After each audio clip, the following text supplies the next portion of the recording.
arakura icyo gitabo aho cyari kiri akakizana, hahandi kitashoboraga kugerwaho na buri wese, arakizana. ni ukuvuga ibyiza by'Imana kubisangiza, kubishyira abandi, gukora iyo ntambwe, gutera iyo ntambwe yo kubishyira abandi. Imyitwarire ya kabiri, arahagera ngo bakamubwira ngo dusomere, bakamusaba gusoma, ngo nuko noneho afata igitabo arakirambura arasoma. Saho nshaka gutinda, ndashaka gutinda aho yasomye ngo kuva mu museke kugeza ku manywa y'ihangu. Icyo twumva aho ngaho ni iki? Nta kurambirwa. Ari usoma ntarambirwa, ari n'abamuteze amatwi ntibarambirwa. Kuri iki gihe abantu basigaye barambirwa cyane, mwarabibonye? Abantu basigaye barambirwa cyane, kandi noneho ntibarambirwa iby'isi nk'uko barambirwa iby'Imana, ntibarambirwa ibindi byabo nk'uko barambirwa iby'Imana. Iyo bageze mu by'Imana barambirwa cyane, barambirwa cyane. Nuko sindimo kwigisha, bati uyu munsi padiri yigishije we, atazi ko nasinziriye. Yesu akuzwe. Ngo munsi mise yatinze we, ngo njye ntabwo njya mu misi yasomwe na runaka kubera yuko yarambiwe. Ngo uriya muntu asoma arandaga we, ngo ajya kurangiza narambiwe. Nubundi uba warambiwe kare na mbere yuko asoma. Uyu munsi ubwo twumvise uburyo umuryango w'Imana wateze amatwi ijambo ry'Imana kuva mu museke kugera ku manywa y'ihangu, duhugukire gutega amatwi ijambo ry'Imana tutarambirwa, ndetse nitunarisoma natwe turisome tutarambiwe. Turyoherwe n'ijambo ry'Imana ubutarambirwa. Burya ibintu urambiwe ubivamo, Ntimuzatangazwe n'uzaza rimwe akarambirwa akaza kabiri.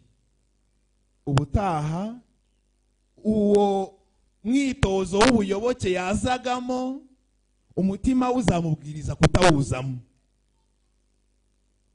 Nyagasani aturinde kurambirwa.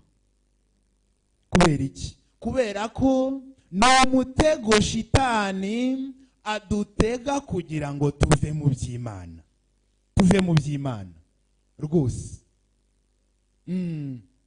Kubera iki utagiye mu muryango remezo? Erega baratinda kandi mangiye guhinga. Kubera iki? Kubera ko mu muryango remezo mutega amatwi ijambo ry'Imana mukarisangira, ukagira uti biratinda. Umuryango w'Imana wateze amatwi Ezira utarambiwe kuva mu museke kugera ku manywa y'ihangu. None se nudatungwa n'ijambo ry'Imana uzatungwa n'ijambo ryandi? Uri Bonifasi uzajya gutungwa n'ijambo rya Marigarita.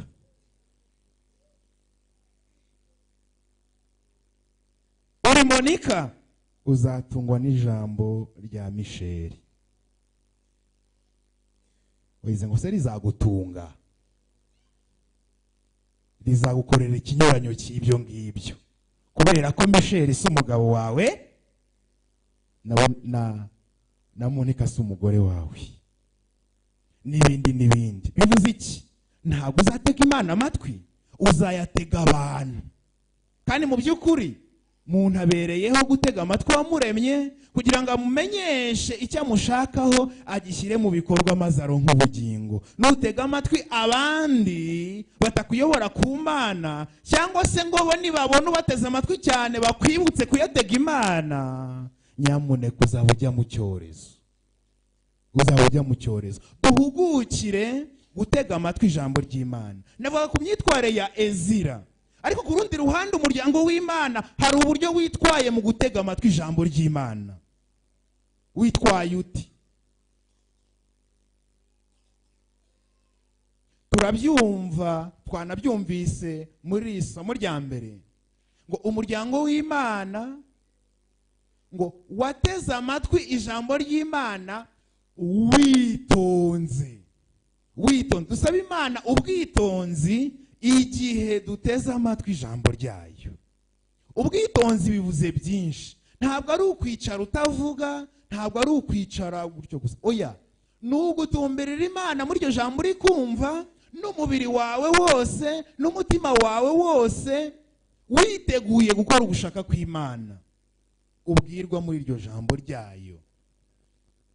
Nguko uko umuryango w'Imana wari umeze, wari witonze kandi uteze amatwi, witonze uteze amatwi. Iyo tuvuze gutega amatwi rero, ibwiye umuntu ngo tega amatwi, ndetse umuryango wa Isiraheli ubizi cyane. Tega amatwi ni ukuvuga ngo umva, hugukira ibyo ngiye kukubwira, duhugukire ijambo ry'Imana, turyumve kandi turitangaze ubutadohoka, ubutarambirwa, ridutunge. Nguko uko tuzaba ingingo za Kristo, nkuko Paulo mutagatifu yatubwiye mu isomo rya kabiri. Nuko nguko tuzagirira akamaro umubiri wa Kristo.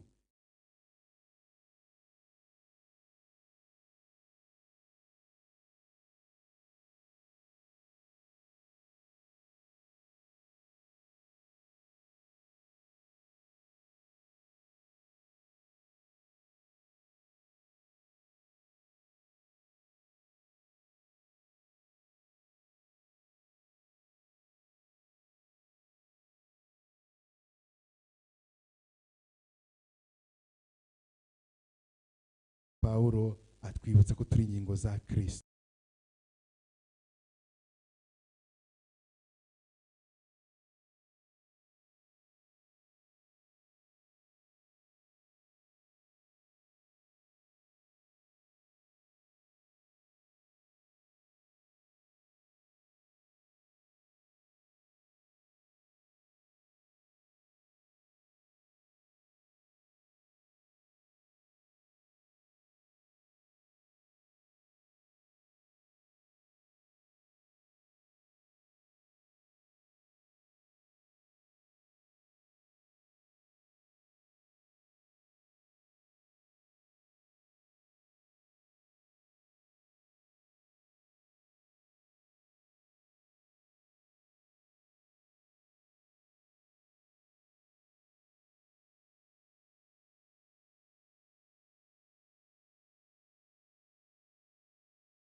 Ikamugumaho. Ni ikimenyetso kigaragara, ariko kandi ibyo ngibyo byamye ariko biri ni igihe twebwe twabishuriwe. Hanyuma rero aboneraho no gutangaza gahunda y'ubutumwa bwe, no kubohora ababoshye, no gutangaza umwaka w'impuhwe za Nyagasani, umwaka w'impuhwe. Aho ngaho rero twumve n'ubutumwa natwe dukesha batisimu twahawe. Natwe twarasizwe. Iyo duhabwa batisimu turabwirwa ngo Imana igusize kirisima, Imana ubwayo niyo igusiga. iyo kirisima twasizwe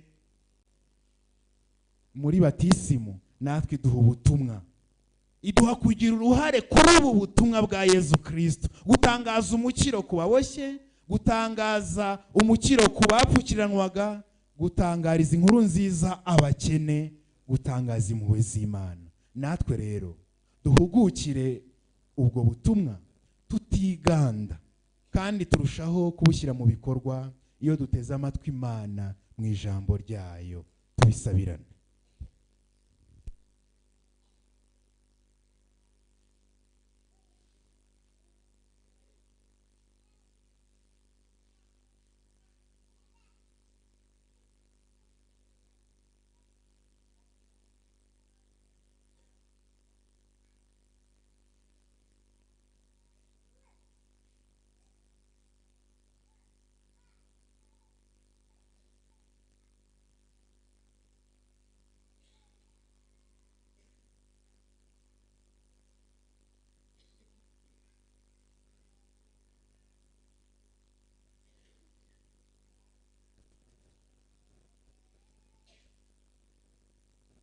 Ni mucyo duhamye ukwemera kwacu.